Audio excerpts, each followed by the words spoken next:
Attention, please. It's time for the final countdown.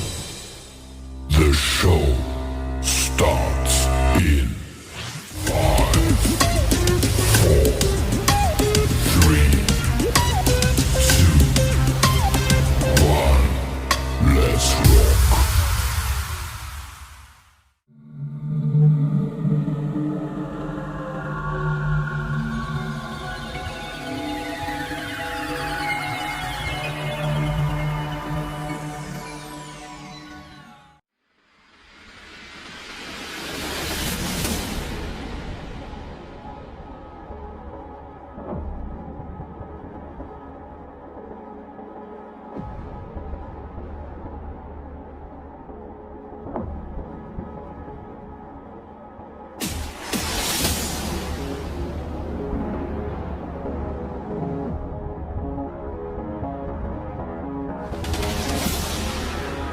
President Rodrigo Duterte promised tax reform, lower tax shouldered by working Filipinos, limit VAT exemptions and increase excise taxes on petroleum products and automobiles. President Benigno Aquino III promised that no one taxes would be imposed. Adjustment of exercise tax on liquor and cigarettes or sin tax reform. Increase of Department of Health budget, increase of free health insurance for the poor people injured in PhilHealth. President Gloria Macapagal Arroyo expanded value-added tax VAT was signed into law as Republic Act 9337, subject to VAT energy products such as coal and petroleum products and electricity generation, transmission and distribution. Professional services were also taxed. VAT tax rate was also increased from the 10% to 12%.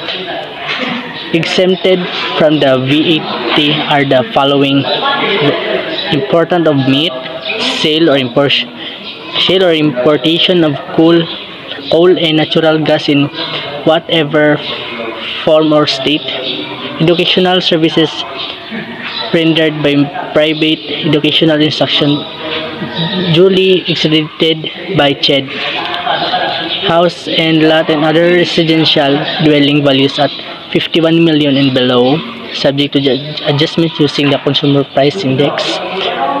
Lease of residential units with monthly rental per unit of not more than 58,000, subject to adjustment using CPI.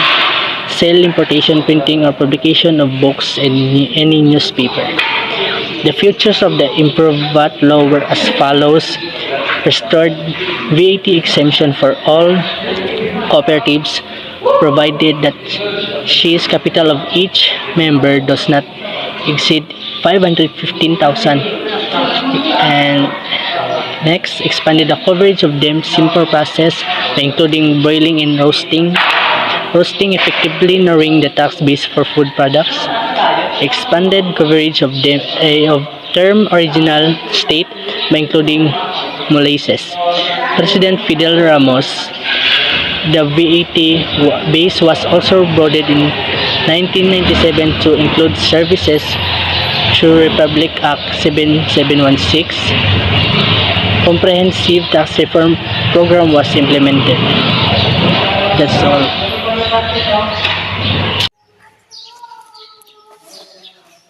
Uniform rate of the 10% of selling domestic and import goods to the service and zero protein on export of the protein quantity domestic sale. Number 2. 10% in lieu of the violent rate applicable to the PEX taxation activity sales tax on the original sales. Subsequent sale tax, comparison tax, mineral tax, contractor tax, broken tax, prelimination, and declaratory tax. Excess to the tax on the service and matches and excess tax on the processed videotapes. Number 3. 2% tax on the entities which annual sales of recipient of less than 5,200. Number 4. Adoption of tax treatment of the calculated tax. Number 5. Expectation of the sale basic commodities such as agricultural and marine food product and the train's original state price regulated petroleum products and fertilizer. Music. Additional 20% tax on essential characteristic. President Corazon again. Major reforms in the tax system was the introduction of value and tax VAT, restructuring the Department of Financial and its agency BIR through to Executive Order 127. Compensation was introduced. Corruption was reduced, but tax volume effort was increasing for 10.7% to 15.4% in 1992. President Marcos' tax system was still Department of Interior tax reminded receiving and unresponsive tax gray grew at the annual rate of 15% and generated in low tax yield.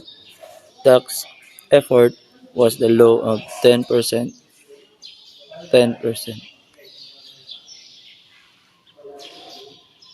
The subscribing president of the Magsaysay Garcia and makapagal makapagal promise to the study of tax structure and the police in your community. Truth, the creation of tax commission by means of Rape Act No.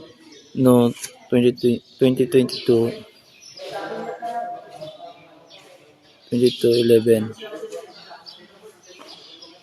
Great and the applies to the tax commission introduction taxes omnibus tax law rise and corruption. President Elpido Quirino. Implementation of import and exchange control. It's required to animate Department on importance. New tax measure with passed. Tax receipts increased twofold. Taxation during the Commonwealth period. New measures and legislation were introduced to make the taxation system appear more equitable during the Commonwealth. Income tax rate were increased in 1936, adding a surtax rate on the individual net income in excess of 10,000. Income tax rate of corporation were also increased. In 1937, the Kedula tax was abolished, which appeared to be progress move. In 1940, resident tax was enforced on every citizen aged 18 years old, every corporation. In 1939, the Commonwealth government drafted National Interval Revenue Code.